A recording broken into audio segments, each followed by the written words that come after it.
Well, I've gotten 4 calls from my last round of mail-outs. 2 people had a vacant lot to sell. I can't remember the other ones. I mean, I recorded all my leads in my lead log. Oh yeah, and I implemented this. That's why I didn't just rush through the CD. He said you do your hot leads, your cold leads, your agent referrals, and I put another one, lease option, option to buy, and then another one out to bid. Just, you know, what that is. So, so yeah, I've gotten, yeah, 3 or 4 from the out-of-state mail out, and the 200 sent there.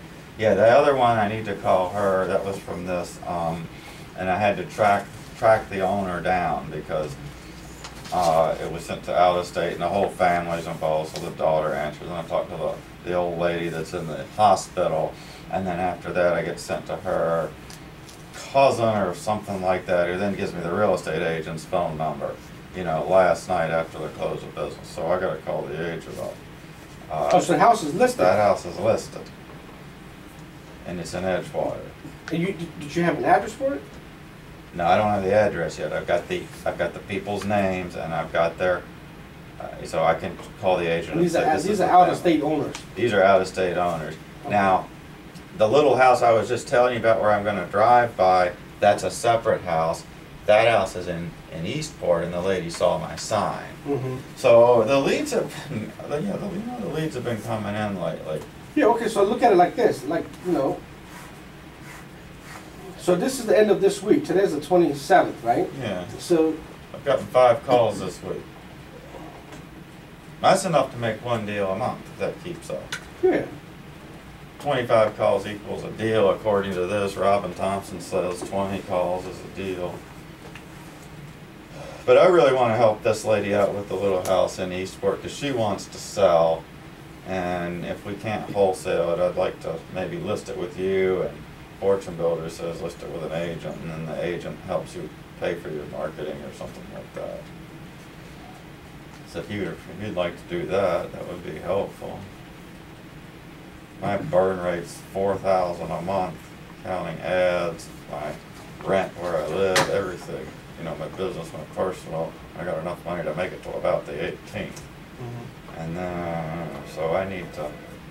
Yeah, I'm very scared. To be honest with you, you know, I felt like my marketing was failing until this morning at 8:30. Well, okay, so look at it like this. So if you look at the beginning of the month, right? Look at January, the beginning of this month. Uh-huh. All right, this week from January 1 to January 7th, right? How many people did you actually speak to that you can remember? Well, one thing I can do, yeah, I don't know the answer to your question, but I can tell you. Okay, let me ask you this. How many letters did you send out this week? Since we spoke, I sent... No, from January 1 to January 7th, how many letters did you send out? Well, let's see. I just sent 200 out. No, this week. How many letters did you send out this week? Yeah, I know what you're saying. None. None. You didn't send any out. If you would have sent them out, you'd remember them. This week, in the beginning of the week, of the month of January, yeah. How many physical letters like these did you mail these out? I don't think any. Any, right, exactly. Right. Okay. I sent the last... How many post signs like this did you put out this month?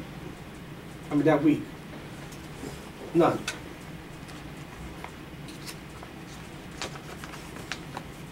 But I'm trying to show you progress. Right. You have to look at what you've done. Right. Okay. That's why it's important you write stuff down, and because every week, like you know, this is your 4th week. It's your 3rd week. Right. It's your 2nd week. And it's your 1st I have week. a record of that online. I can pull that up. No, I don't need to see it. But I'm saying you need to, like, every week should have results. Every week's going to bring you results, right? Right. So in the 3rd week, and this is the 4th week, this is when you mailed out the letters. Yeah, 20 of them went, 200 went out on January 20th. Right, okay, so 200. And then when did you...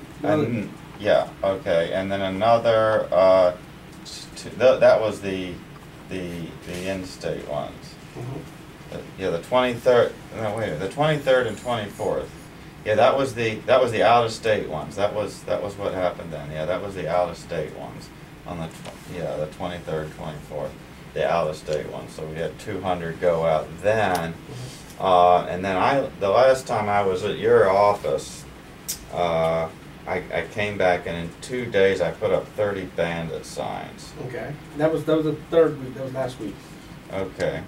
30 signs. I think it was the 12th. Yep, it was on the 12th.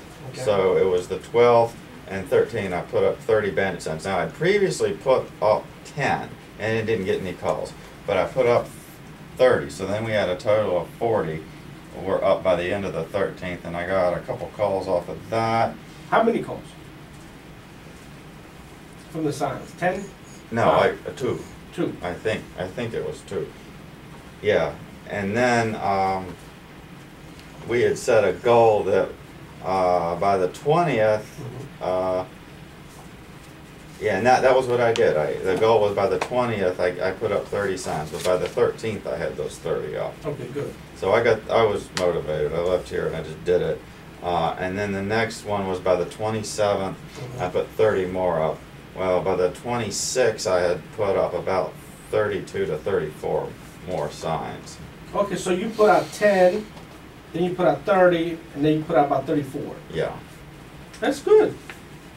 That's 70 signs. How many, okay, so you got these 2 phone calls off the signs. How many calls did you get off the 34 that you put up?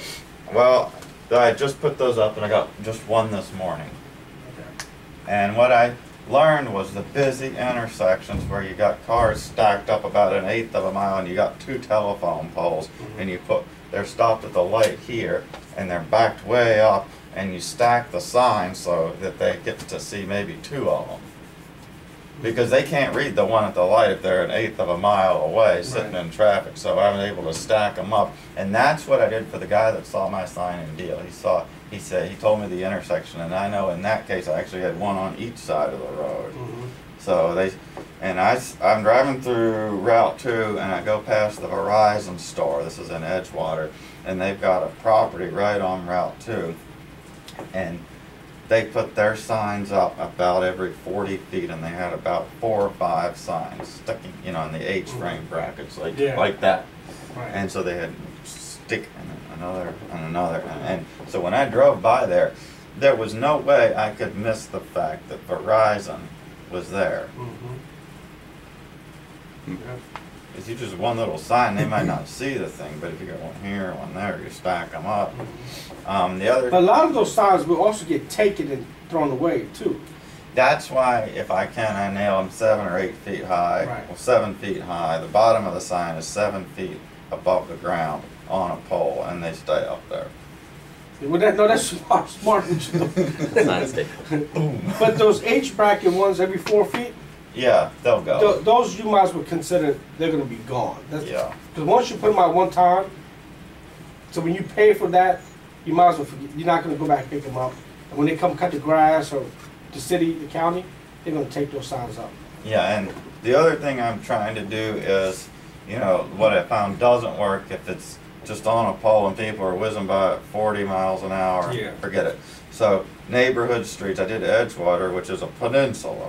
You got the 2 rivers, one on each side, and then there's a big road going down the middle, Central Avenue, and all these streets like that. So when they come and they have to stop when they meet Central Avenue, I put a sign up.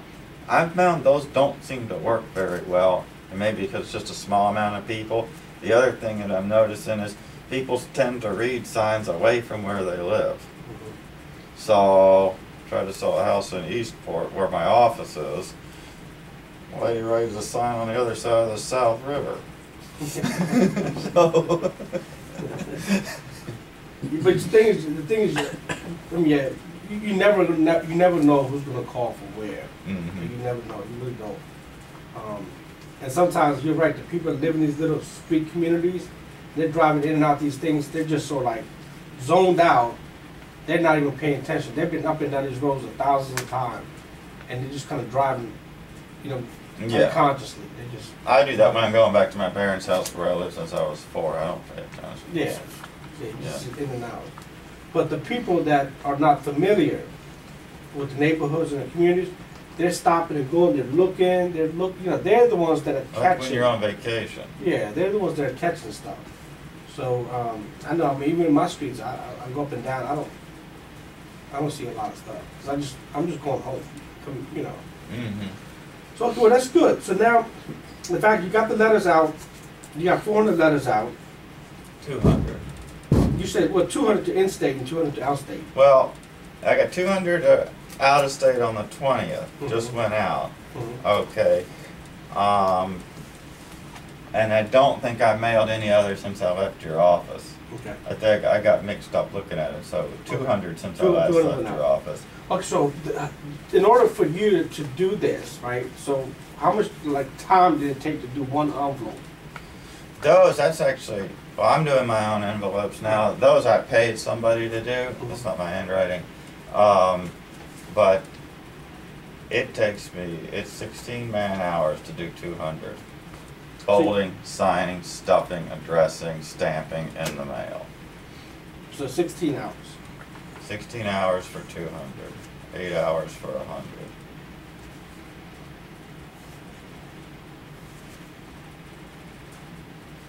8 hours For 100? Yep. They should be able to do all 200 in 8 hours. No? Well, and I write them out and address them. Now, you doing this yourself, or you got somebody else doing this? Well, right now it's just me. So it took you 8 hours to write the address, here, to fold it, to sign it, to put it in here, and lick it, whatever, and shut it down. And stamp it, Put yeah. a stamp on it. Yeah, the stamp's easy. I mean, it sounds facetious. I could stamp 200 in 10 or 15 minutes, Yeah. or 100 in 10 or 15 minutes. Okay, so you say you paid somebody. How much you pay somebody? Well, he's not available now. He worked in my boat business. Things slowed down. You know, he did varnish and stuff like that with me. So I was like, okay, you're doing this. So I paid him 15 an hour. To do this? Yeah. And but he's not really available to do that anymore. That's a lot of damn money, John. I know. Okay, well, He had worked for me for years. Things slowed down in the boat business. yeah, but you don't owe him anything. Well, it's a done deal now. I know, It's but over. well, you got to learn from it, right? Yeah, yeah. Okay, so how much did it cost to get all the stamps and the envelopes and the paper? How much did that material cost? Oh, This is labor, right. so how much did materials cost? Well, these envelopes here, they're about $16 for 100. Stamps are whatever they cost. They're like $48 for Yeah, 48. Okay. a roll. Yeah. 40 something. Times 2. You got 200, so basically $100 for stamps. Yeah. $132. And the ink. What ink? For the Printer ink. You printed these? I Oh, you're print talking about the letter the itself. letter. I had to print the watermark and everything up. So 200 maybe. I'm not sure how quickly How I much go was the through ink? Let's say 60 for the ink, but I'm not entirely certain. All right, so you got $120 in labor, you got $32 in envelopes, you got $100 in stamps, and you got $6 in ink, right? Yeah. Could be more because of those. And then how much of your time went into this? Well, it took a while to generate the list, but I've done the list. That's one of the reasons I only got 200 instead of 4. I was trying to get a new list company together and all that. But anyway, I've stuck with the same one. So that's done. And I've got, a lot more names that I can use. I've got about 1,200 names altogether. So that's done. We've reflected the time. Because it was 16 man hours. So these right here where he did it, I would have been doing something else while he did that. So if I do it myself, you can knock the labor charge off. So it cost you a total of $312. And if you divide it by 200, right? Yeah, $1.50. $1.56. Is that with the labor? Yeah. And without the labor? $1.56 myself. total, right? So Mhm. then if you take the labor out,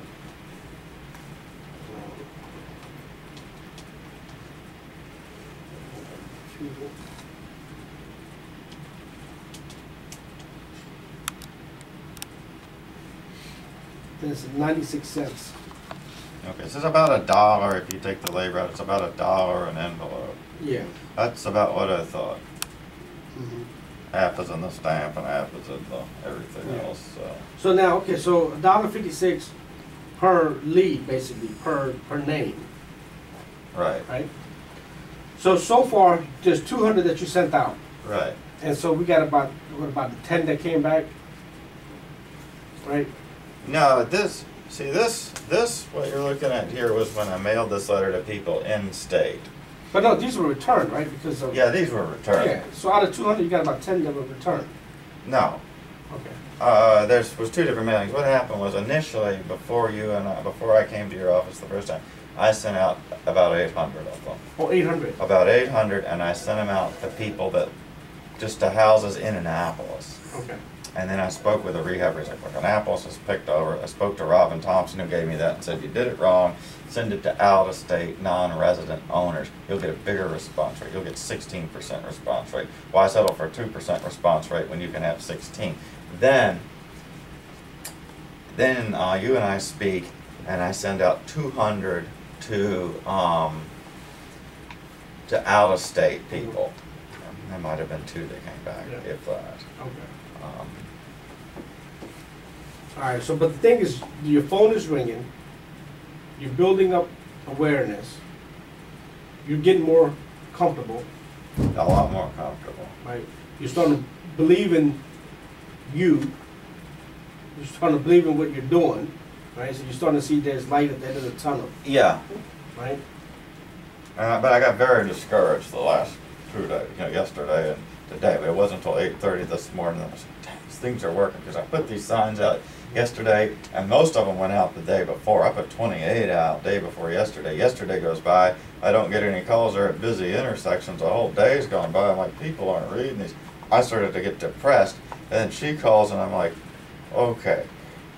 And what I was telling myself is, I'm putting them out. It seems like I get a call or 2 every time I deploy 30, and I put them in busy intersections. Okay, multiply that by 10. Alan Cheney, who runs the Annapolis meetup, he's a wholesaler. You know him? Yeah. Okay, he and Darius, his friend, he sent this thing out to us. He says, put out 500 or 1,000 bamboo signs. He told me personally, you get one of these things going good, it does well. He sent out a list of 49 different things to do to get leads. And he says, get a couple of them going really well. So, I see what you're saying. But the thing is, you also got to look at it from a cost factor. That's what's scaring me. Right. So you don't want to, if your burn rate is, you said 4,000 a month is your burn rate, Yeah. right? So if you're looking at your burn rate and you look at how much you got left, I mean, you burn through that real fast, Yeah, I know. right? So the thing is, we got to replenish that. We got to bring something in, Yeah. or reduce the burn rate. Yeah, I spend about 1,000 a month on marketing. So how can you reduce the burn rate?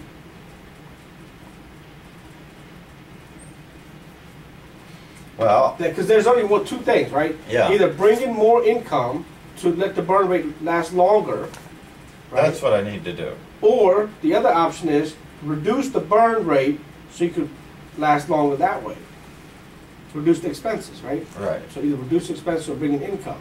So right now you're going at this speed. You're doing the marketing. You're sending out letters. You're doing this. You're doing this. You're getting some phone calls. You know, your emotions are like this. You get. Oh God, yeah. You know, you like and that. I'm just going. I'm just- depressed, but I'm putting the signs up anyway. Right, and that's good. The fact that you're inspired. Mhm. You're motivated. You got excitement. You have enthusiasm. If I'm fortunate enough to live to be old, I want to die knowing I could be a successful business owner and get my own customers, and that I knew how to market. That's important to me, Okay. because that's something that is new to me that I'm learning. I haven't had to do that before in my life, and I know no matter what I do in business, I have to do that. So that's That's an important goal.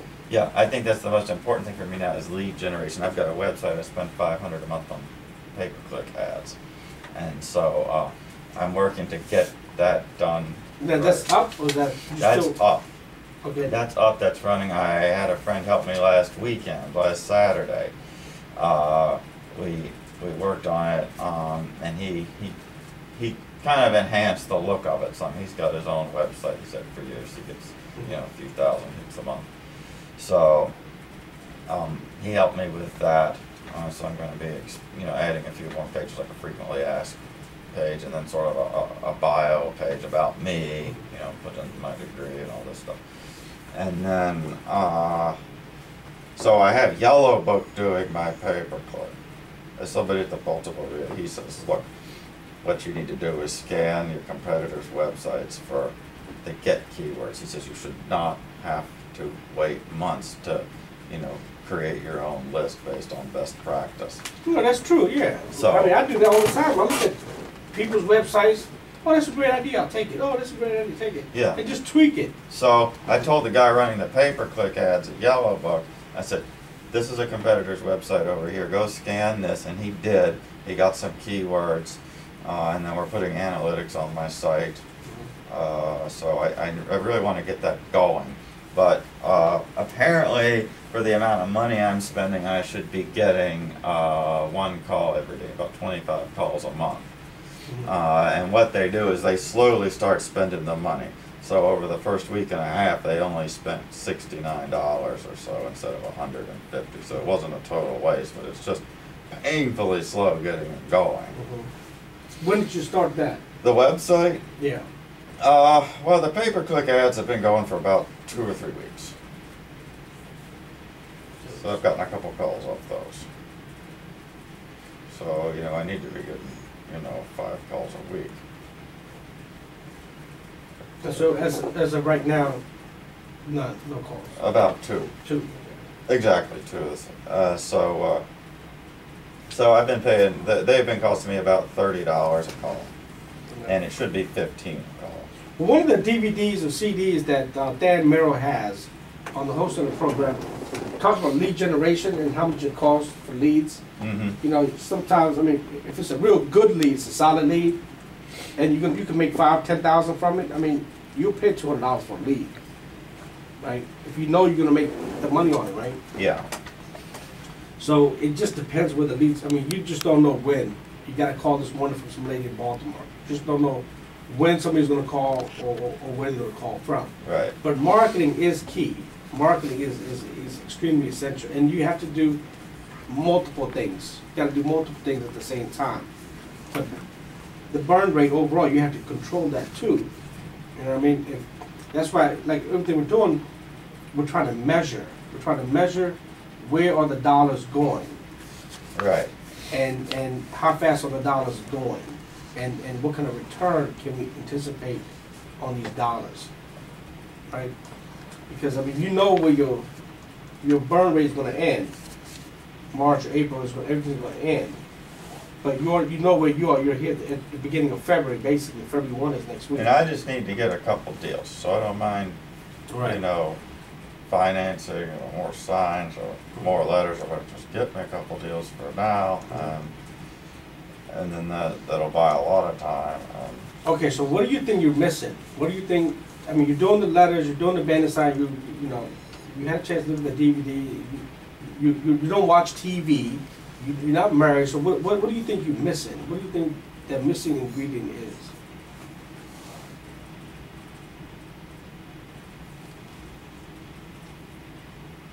I'm very unhappy with the rate of return on the mail outs, especially this last out-of-state one. I don't know how long it takes for a letter to get to Texas, but I have a feeling most of the people have gotten my letters. So I'm going to send some out to Glen Burnie, but next. That's my next thing. And I am going to put these cards in them. I didn't put the cards in the last one. I thought maybe that would affect them. Return rate, if people don't read, but this thing falls on their desk like that, they don't have to read it. They're going to read it whether they want to or not. So I don't think that would drop response rate from 16% to 2%. But I am going to do it again and see. Let me ask you a question. How many people do you think are doing the similar things? Well, I have a feeling that Annapolis is picked over, and I have a feeling that, see, Edgewater's right across the South River. You just go down Route 2, it's a big road, and you're right there, boom. It's kind of like the second cousin to Annapolis. Now, Glen Burnie, you know, I mean, Edgewater's a waterfront community. Those kind of hot places. Glen Burnie, it's a middle class type neighborhood, is my understanding, city, whatever. So I think maybe the competition has beat me out over in Annapolis and in Edgewater. I don't know. There's a lot of people like to live in Annapolis that are competent professionals, and there's no opportunity, so they're probably doing what I'm doing. But I don't know, Sid. I've thought about that a lot. Think about it like this. Think about it logic. Let's just put you to the side. Take yourself out of yourself. Put yourself to the side. Okay. Look at yourself. You stand over there. Okay. Here's the thing. All right. So now let's say I'm trying to get a hold of you. Right. Okay. You are a out-of-state owner. Okay. You have a house in Annapolis. You got a house in Baltimore. You got a house in Glen Burnie. But I live in Texas. I have these houses. I live in Texas. Okay. So I get one of your out-of-state letters, right? And I get it, and I say, oh, okay, it's handwritten. I'm like, oh, cool. Somebody wrote me a letter, so I'll open it, right? So look at it. It's okay.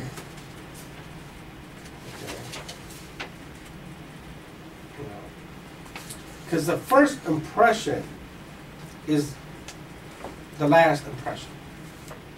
Yes. Right? So the card falls out. I said, okay, my house is for cash.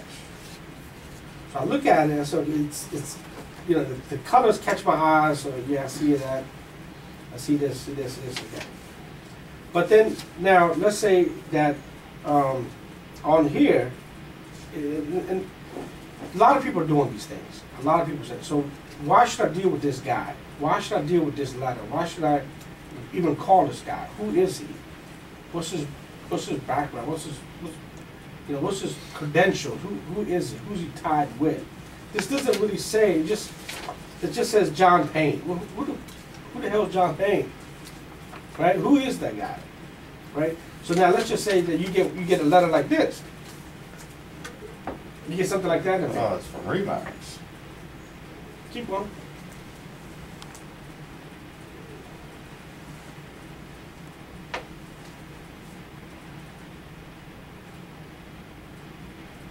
Oh, they do short sales, experts.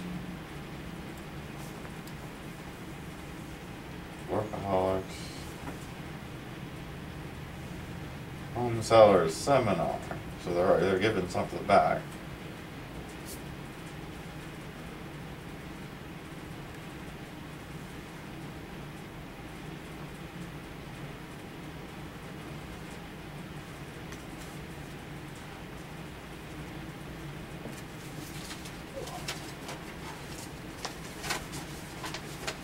Top rated. Right, and then compare this letter to that. Your letter doesn't state anything about who you're with. Right. If they wanted to Google, they could Google Remax. Right. They could Google, the agent's name.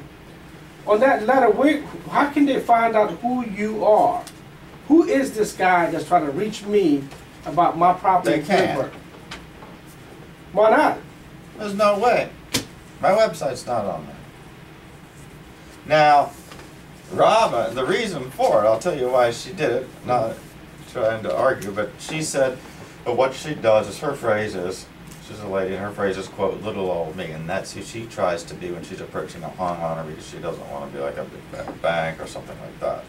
And so that's why she doesn't do, put a website on or something like that. She wants to be an individual, kind, caring person.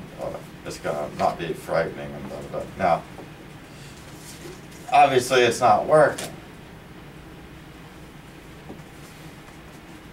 Right. So you got to change your message. You got to become, people today, people are already scared, right? People already have a distrust factor. They already are nervous with dealing with people. I mean, look what Bernie Madoff did. Took $65 billion from this country.